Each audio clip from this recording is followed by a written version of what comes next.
मेरे प्रिय बच्चे, जीव का जो जीवन होता है वह अनेक विपत्तियों से घिरा हुआ होता है। यह विपत्तियां मनुष्य की सोच के अनुसार बढ़ती और घटती है।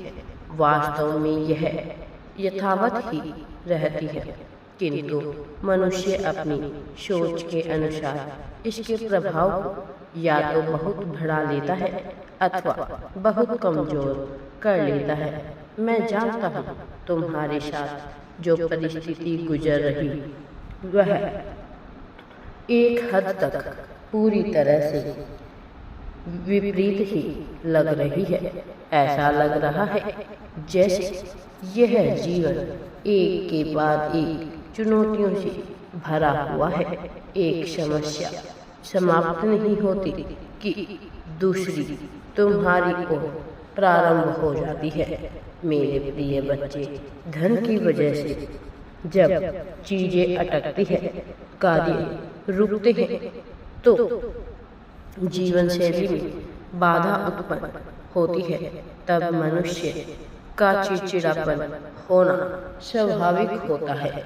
मेरे प्रिय बच्चे, लेकिन तुम्हें घबराने की या चिंता करने की आवश्यकता नहीं है। जब तुम्हें ऐसा लगता है कि कुछ भी तुम्हारे समक्ष नहीं है, उन क्षणों में और भी ज्यादा विपत्तियों का आ जाना मनुष्य को तोड़ने का ही कार्य करती है। और यह बात केवल मानव जीवन पर ही लागू नहीं होती। इस संसार में उत्पन्न बहुत से जीव जंतु इन्हीं परिस्थितियों के शिकार होते रहते हैं। और उन्हीं क्षणों में लगता है कि कुछ ऐसे लोग भी हैं जो अपने जन्म के साथ ही भाग्य लेकर उत्पन्न हुए हैं, जिन्हें सब कुछ बहुत ही आसानी से प्राप्त हो जाता है। जो पाने के लिए तुम्हें अत्यंत ही संघर्ष करना पड़ रहा है, वह उनके लिए बड़ी ही सामान्य बात नजर आती है मेरे प्रिय। लेकिन यदि तुम गौर से देखोगे तो यह इतनी सामान्य बात नहीं है, इसमें विशेष जटिलता है। मेरे प्रिय बच्चे, मैं देख पा रहा हूँ तुम्हारे मन में क्या चल रहा है। मैं देख पा रहा हूँ कि तुम कैसी कैसी विपत्तियों का सामना कर रहे हो, कैसे तुम्हारे मन में सबसे ज्यादा कमजोरी उत्पन्न होती है जब कोई ऐसा व्यक्ति तकलीफ में होता है जो तुमसे बेहद ही जुड़ा हुआ है, जिसे तुम बहुत चाहते हो, जिसके प्रति तुम्हारा प्रेम अज्ञात है। और उन क्षणों में तुम्हारे भीतर से जो दर्द भरी प्रार्थना उठती है, मैंने वह पुकार सुनी है। मेरे प्रिय, मैं तुम्हारे जीवन को कभी भी निरर्थक नहीं जाने दूंगा। मैं तुम्हें कभी भी टूटने नहीं दूंगा। बेशक परिस्थितियां तुम्हारे विपरीत तुम्हें नजर आ रही हो, किंतु सच्चाई वह नहीं होती जो खुली आंखों से दिखाई दे रही होती है। प्रत्येक व्यक्ति की सच्चाई, प्रत्येक व्यक्ति की सत्यता वह अपने अनुभव के आधार पर ही मान लेता है, जबकि वास्तविकता में ऐसा नहीं होता है। तुमने वह कहानी सुनी है, मुझे ज्ञात है, जिसमें चार मनुष्य जो आंखों से अंधे होते हैं, वह हाथी को छूकर अपना अपना अनुभव बताते हैं। जिस व्यक्ति ने उसकी सूंड को छुआ वह उसे भिन्न प्रकार से बताता है। जिसने उसकी पूंछ को छुआ वह उसे भिन्न प्रकार से अभिव्यक्त करता है। जिसने उसके कान को छुआ वह उसे अलग नजर आता है, और जिसने उसके पांव छुए उसे वह बिल्कुल ही अलग नजर आता है। लेकिन क्या इससे हाथी का होना या उसकी सत्यता पर कोई परिवर्तन पड़ा? नहीं। यहाँ मनुष्य परिवर्तन के अपने विवेक और अनुभव के हुए फैसले पर अड़ा पड़ा, क्योंकि जिसने उसे जैसा देखा वैसा मान लिया। लेकिन कोई यह नहीं जान पाया कि यह कितना विशाल है और यह कितनी हानि पहुंचा सकता है। इसलिए मेरे प्रिय बच्चे, इस संसार में जितने भी मनुष्य हैं वह अपने अनुभव के आधार पर ही अपने जीवन को तलते हैं। यह एक हद तक ठीक भी है, किंतु सत्यता को जब तक सारगर्भित अर्थ में नहीं देखा जाएगा इसका लाभ लिया जाना संभव नहीं है। मेरे प्रिय बच्चे, मैं आज तुम्हें एक सच्चाई से परिचित कराने आया हूँ। मैं तुम्हें यह बता देना चाहता हूँ कि भले ही कोई तुम्हें कितना ही प्रिय क्यों ना हो, भले ही कोई तुम्हारा कितना ही अपना क्यों ना हो, तुम्हें कभी भी नियति की व्यवस्था पर संदेह उत्पन्न नहीं करना चाहिए, बल्कि स्वयं को इतना मजबूत बना लेना है कि चाहे परिस्थिति कैसी भी हो तुम कमजोर ना पड़ो। वास्तव में मैं तुम्हारे साथ कुछ भी ऐसा नहीं करूँगा जो अन्यायपूर्ण हो। मेरे प्रिय बच्चे, तुम्हारे जीवन का प्रेम, तुम्हारे अपने लोग, तुम्हारे सभी प्रियजन स्वस्थ रहेंगे।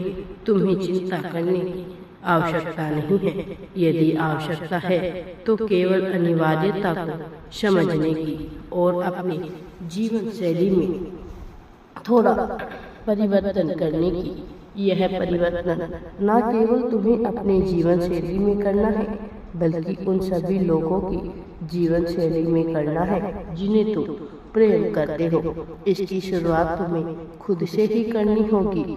जब तुम प्रारंभ करोगे और उन्हें अपने साथ जोड़ने का प्रयास करोगे तो यह जीवन शैली वह स्वीकार कर लेंगे। धीरे धीरे तुम्हारी बातों का, तुम्हारी भावनाओं का उन पर प्रभाव पड़ेगा। वह प्रसन्नता से इसमें शामिल होंगे।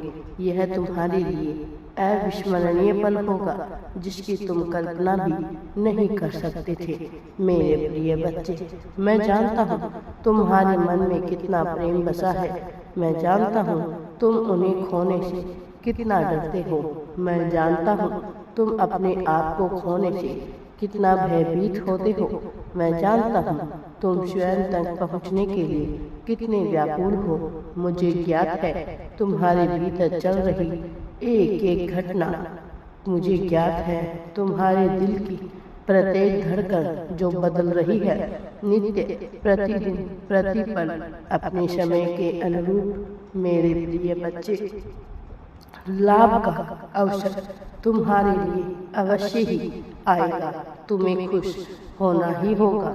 मेरे प्रिय बच्चे, यह तुम्हारे लिए सच्चाई के साथ जीने का समय है, स्वीकार करने का समय है अपनी सत्यता को। यह समय है तुम्हारी जीत का। यह समय है तुम्हारे सबूत, तुम्हारे खड़े होने का। यह समय है परिस्थितियों के आगे घुटना ना टेक कर उसका सामना करने का। यह समय है मेरे प्रिय, यह समय है जीवन को स्वीकार करने का। मेरे प्रिय बच्चे, तुम्हारी विजय गाथा बहुत पहले ही लिखी जा चुकी है, किंतु अब यह वही समय है जब तुम्हारी विजय गाथा वास्तविक रूप लेगी। जब यह केवल कोई गाथा या कल्पना मात्र नहीं रह जाएगी, बल्कि वास्तविकता में घटी हुई ऐसी घटना रहेगी जो न जाने कितने लोगों के लिए प्रेरणा का कार्य करेगी। खुद को कमजोर समझना बंद करो मेरे बच्चे। खुद को तकलीफ देना बंद करो। अज्ञात, अनंत, विशाल प्रेम, वह प्रेम जिसके तुम हकदार हो, वह प्रेम जो सभी शर्तों से परे है मेरे प्रिय, वह तुम्हें मिलने वाला है। खुद को आनंदित महसूस कराओ, खुद को श्रेष्ठ समझो। भले ही कोई तुम्हारे लिए अहंकार कहे अथवा घमंड, किंतु तुम्हें अपनी मस्ती में जीना है, सादगी और प्रसन्नता से जीना है मेरे प्रिय। तुम्हारे लिए खुश होने का समय आ गया है। उत्सव मनाओ, जश्न की तैयारियां करो। मेरा आशीर्वाद सदैव तुम्हारे साथ है। मेरे प्रिय बच्चे, मैं हमेशा तुम्हारी साथ हूँ। अब तुम्हें घबराने की या चिंता करने की आवश्यकता बिल्कुल भी नहीं है। मेरे प्रिय, यदि तुम मुझ पर विश्वास करते हो तो कमेंट में हाँ लिखकर चैनल को सब्सक्राइब जरूर करें। हर हर महादेव जी।